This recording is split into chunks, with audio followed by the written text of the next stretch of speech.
देखिए 24 नंबर प्रश्न, 24 नंबर में है, एक निर्माणकर्ता थोक व्यापारी को माल 18% लाभ पर बेचता है।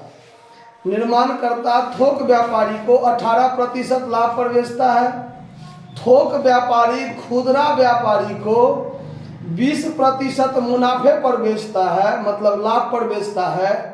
और फिर खुदरा व्यापारी उसे एक ग्राहक को 30 रुपया 9 मतलब 30 रुपया 09 पैसा में बेचकर 25% का लाभ कमाता है।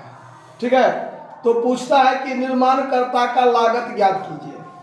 अब इसको आप यदि उल्टा से सुल्टा तरफ चलिएगा तो ज़्यादा परेशानी आपको महसूस होगा, तब आपको एक्स मानने की जरूरत नहीं है ना। लेकिन यदि आप शुरू से अगर लास्ट तक बनाइएगा तो इजी वे में सवाल बनेगा।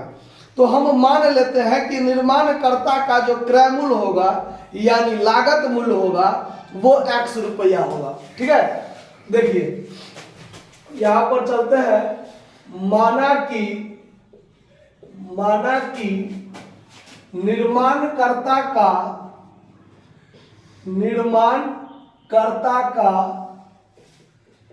लागत मूल्य एक्स रुपया मान लिए हम। निर्माणकर्ता जो है वो आपको 18% लाभ पर बेचता है, तो इसका जो लाभ प्रतिशत होगा, निर्माणकर्ता का लाभ प्रतिशत जो है वो है 18%। तो यहां पर वास्तव में लाभ बराबर एक्स का 18% आप निकाल लीजिए। 18x/100 हुआ लाभ। तो निर्माणकर्ता का जो विक्रय मूल्य होगा वो निर्माणकर्ता का विक्रय मूल्य, क्रय मूल्य और प्लस लाभ होगा कि नहीं होगा। एक्स उसका क्रय मूल्य यानी लागत मूल्य और प्लस लाभ 18x/100। यहां पर काम कर दीजिए, 118x/100 इतना रुपया होगा।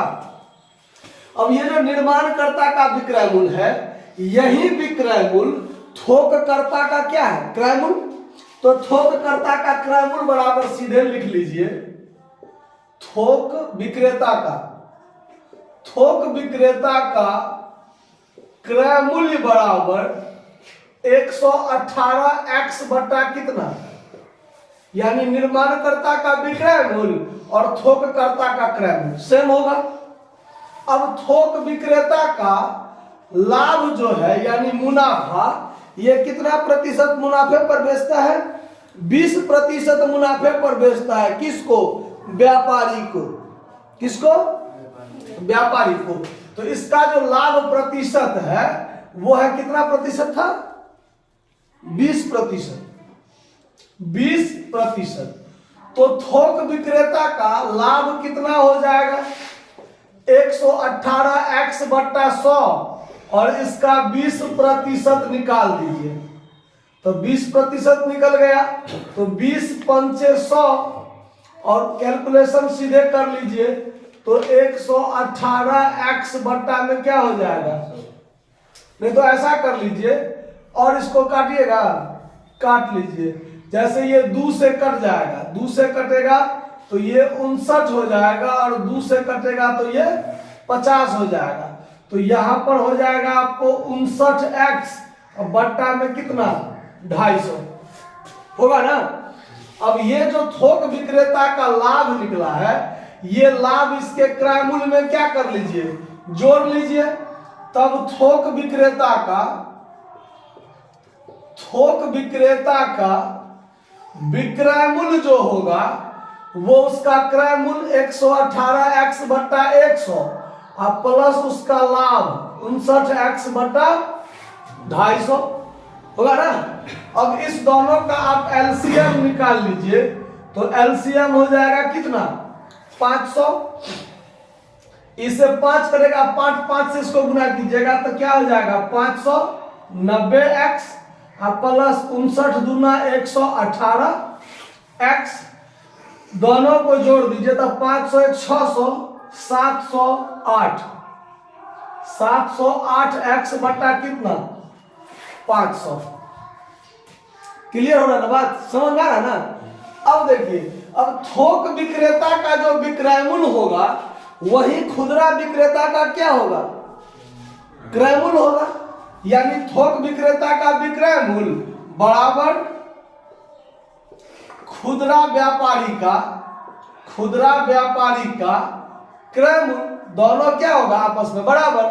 तो इसका हो गया 708x बट्टा में कितना 500, ये हो गया ठीक।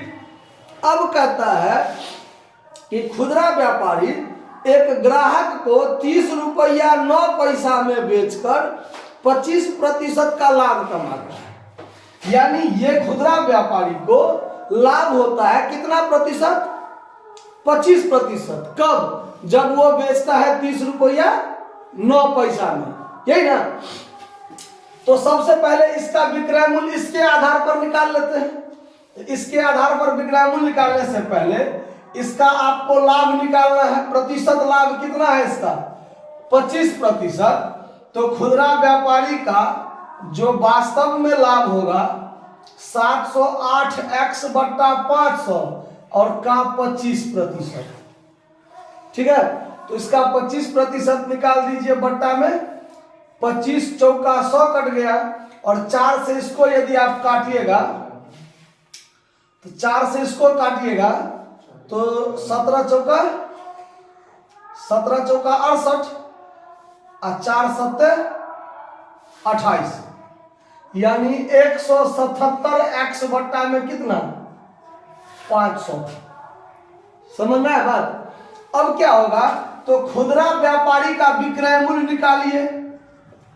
खुदरा व्यापारी का विक्रय मूल्य निकालिए। तो इसका क्रय मूल्य है 708x बट्टा 500 और प्लस 177x बट्टा 500। इतना लाभ हुआ, इतना क्रय मूल्य हुआ। तो दोनों को जोड़िए, तो दोनों को जोड़िएगा तो एलसीएम 500, 708x और प्लस 177x, दोनों को जोड़ लीजिए तो 700 एक 800 और 77 और 8 मिला के कितना 85, इतना x बट्टा 500 हुआ ना। ये इतना बात समझ में आया। ये है खुदरा व्यापारी का विक्रय मूल्य, हमने जो माना उसके आधार पर। और प्रश्न में आपको दिया हुआ है अकॉर्डिंग टू क्वेश्चन खुदरा व्यापारी का विक्रय मूल्य आपको दिया हुआ है 30 रुपया कितना पैसा 0.9 पैसा, हो गया ना। मतलब 30.09 रुपया में वो बेचता है ना, तो उसको लाभ होता है। तो इसके आधार पर तो इसका विक्रय मूल्य हमने निकाल लिया और इसका अकॉर्डिंग टू क्वेश्चन आपका विक्रय मूल्य दिया हुआ है। तो ये दोनों आपस में क्या होगा बराबर होगा। तो दोनों को बराबर कर दीजिए, 885x बट्टा में 500 और बराबर में 30.09 और इसको हटेगा तो यहां पर क्या हो जाएगा 00। ये 00 से ये 00 क्या हो जाएगा कट जाएगा। और ये 5 से इसको यदि आप भाग दीजिएगा तो कितना हो जाएगा 5 का 5, 5 सत्ते 35 और फिर 5 सत्ते 35, इतना x बराबर 30.09।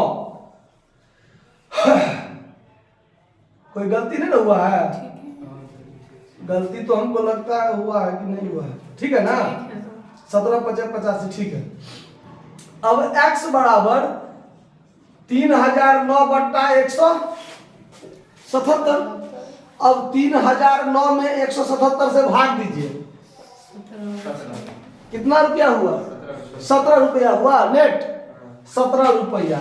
यानी कि हमने x क्या माना था निर्माणकर्ता का लागत मूल्य। तो निर्माणकर्ता का लागत मूल्य जो होगा वो 17 रुपया होगा। यही आपका आंसर है। आंसर मिल गया, नोट कर लीजिए। धन्यवाद।